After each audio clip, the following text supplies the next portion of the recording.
waking up after hibernation.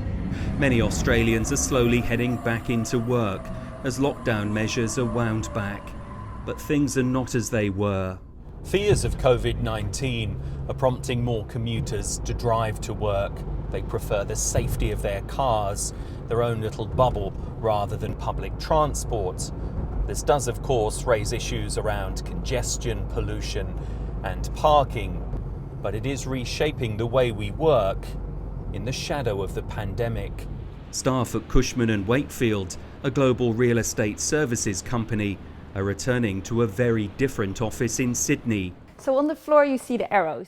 Initially, just 25% of the workforce will come back. We've got the Safe 6 principles, which is from clockwise walking around the office to reducing touch points with potential contaminated surfaces. A lot of people may be anxious coming back to the workplace. There is still the potential risk of getting the virus. So we've included all these principles to make the workplace as safe as possible. Here on the right-hand side, we've got keyboards and mice. They are all deep cleaned.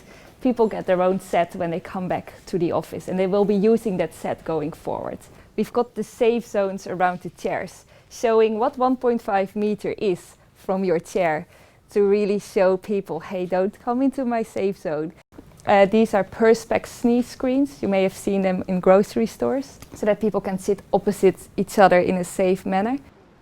But many Australians will continue to work from home. Some are happy to avoid the daily commutes and spend more time with their families. But for others, being separated from their colleagues has been a struggle.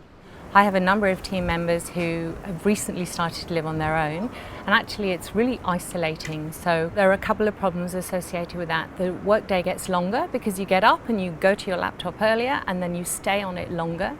And then I think there's also a sense of feeling really isolated. You can't consult with colleagues, so you worry that you're not doing your job properly. COVID-19 looks set to drag Australia into its first recession for almost 30 years. At the heart of any economy is its workers, and one of the keys to recovery is keeping them safe. Phil Mercer, BBC News, Sydney.